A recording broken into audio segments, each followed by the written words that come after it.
नमस्कार, स्वागत है आपका द 4 PM न्यूज नेटवर्क पर। मेरा नाम है रविंद्र सिंह शौरान। सबसे बड़ी खबर जो हम लोग देख रहे हैं राजनीतिक तौर पर वो दो हैं। इंडिया गठबंधन की बैठक हुई है, बड़ी बैठक हुई है। और इंडिया गठबंधन की जहां एक तरफ बैठक चल रही थी, वहीं दूसरी तरफ खबर आ रही थी कि ऑल इंडिया तृणमूल कांग्रेस के 20 सांसद बैठक कर रहे हैं। हालांकि जब तक हम लोग ये वीडियो रिकॉर्ड कर रहे हैं तब तक ये सही जानकारी नहीं मिली है कि वो 20 सांसद कौन है भाई। उनके नाम तो आए नहीं। तो जब तक उनके नाम नहीं आए तब तक इस खबर की पुष्टि करना बड़ा मुश्किल है। हाँ, ये खबर आई है कि 7-8 सांसद तो हैं, 20 की पुष्टि नहीं हुई। खैर, बात करेंगे। इंडिया गठबंधन की बैठक हुई। इंतजार था सबको कि बैठक कब होगी। बैठक में सबसे पहले चर्चा उन लोगों की जो नहीं आए। एक तो डीएमके नहीं आई और एक नहीं आए आम आदमी पार्टी। आम आदमी पार्टी कई बार यह बात कह चुकी है कि हम लोग इंडिया गठबंधन के सहयोगी नहीं हैं। जाहिर है नहीं है। कारण क्या है भाई? अगला चुनाव है पंजाब में। अब पंजाब में जब चुनाव होगा तो आम आदमी पार्टी कांग्रेस के सामने लड़ेगी। वहां पे सत्तारूढ़ दल जो है वो आम आदमी पार्टी है और मुख्य विपक्षी दल के तौर पर वहां कांग्रेस है। कांग्रेस कोशिश कर रही है कि इस बार हम लोग चुनाव में जीतें, और चुनाव अगर कांग्रेस पार्टी जीतेगी तो कांग्रेस अगर चुनाव जीतती है तो सरकार बनाएगी। तो जाहिर है मुख्य मुकाबला जो दो पॉलिटिकल पार्टीज के बीच में है, तो वो दोनों समझौता कर नहीं सकते। और कांग्रेस के साथ अगर आप हैं तो ही इंडिया गठबंधन में हैं, नहीं तो आप इंडिया गठबंधन में हैं नहीं। तो इसलिए आम आदमी पार्टी का तो राजनीतिक जो मजबूरी है वो ये है। अब दूसरी बात करते हैं डीएमके। अब डीएमके क्योंकि कांग्रेस उससे अलग हो गई है और कांग्रेस ने तमिलनाडु में साथ दे दिया टीवीके की विजय को, तो अब डीएमके और टीवीके वहां भी सेम स्थिति है। टीवीके जो है वो मुख्य सत्तारूढ़ पार्टी है और डीएमके स्टालिन की द्रविड़ मुनेत्र कड़गम वो मुख्य विपक्षी दल है। तो जाहिर है वो भी शामिल हो नहीं सकते थे। तो उसके अलावा पार्टी के राष्ट्रीय अध्यक्ष, कांग्रेस पार्टी के राष्ट्रीय अध्यक्ष मल्लिकार्जुन खड़गे ने बताया कि कुल 25 पॉलिटिकल पार्टीज ने साथ दिया और वो शामिल हुए। ठीक है, निकला क्या? एक तो उन्होंने कहा कि जो वोट चोरी की बात है उस पर एक चिट्ठी लिखी जाएगी देश के मुख्य न्यायाधीश को। अब वोट चोरी तो सबसे बड़ा मुद्दा है।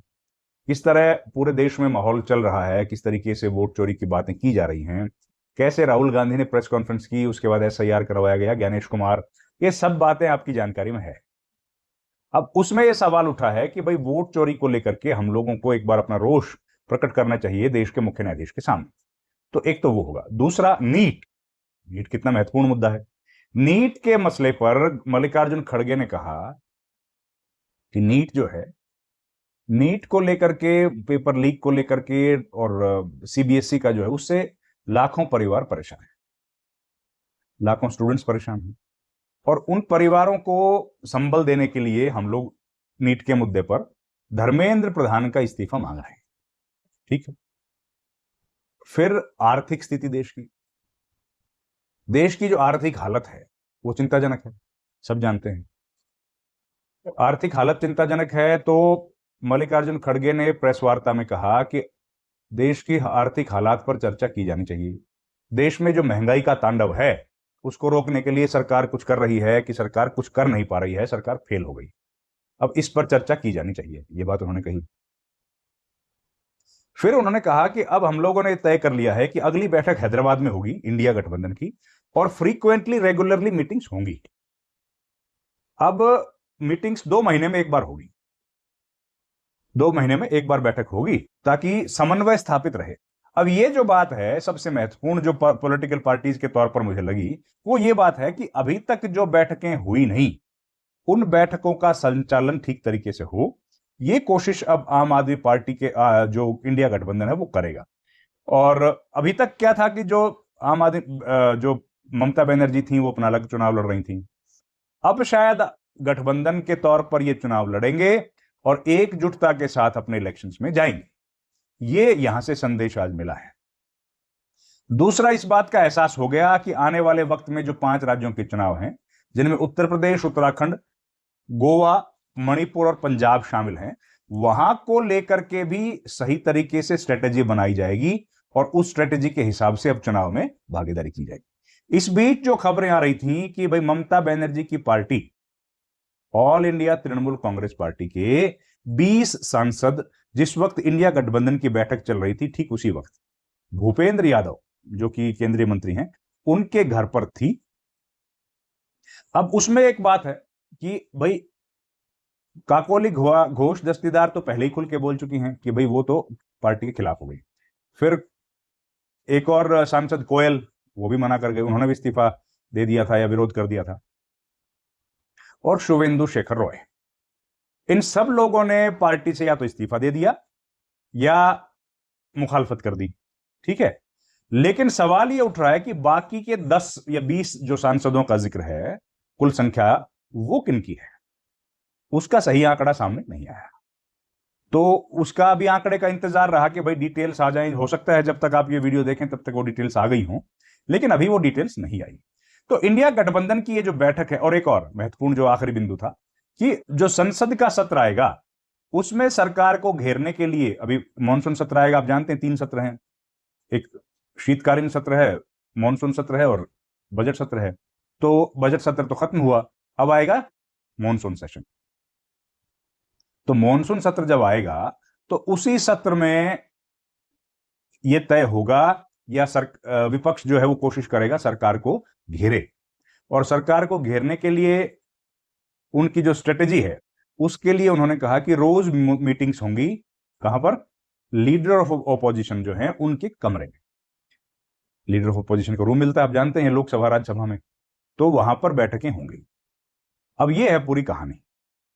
अब इससे हो क्या समझ आया? शरद पवार जो वेटरन है, शरद पवार ने कहा कि हमें एकजुट होने की जरूरत है। अब कभी शरद पवार जो है वो कहते हैं कि एकजुट होने की जरूरत है, और कभी वो कहते हैं कि भाई लीडरशिप जो है वो ममता बनर्जी के हाथ में दे दी जाए। अब एक के बाद एक ये देखने में आ रहा है कि लगातार कांग्रेस पार्टी को इंडिया गठबंधन के भीतर चैलेंज किया जाता रहा, राहुल गांधी के नेतृत्व को चैलेंज किया जाता रहा। लेकिन आज ऐसा लगा कि जैसे तमाम राजनीतिक दल, जो 25 की संख्या बताई गई, वो इस बात पर कहीं ना कहीं सहमत होते दिखे कि भाई अब वो कांग्रेस पार्टी के झंडे के नीचे काम करेंगे और उसी के तहत अब वो काम करते हुए दिखेंगे।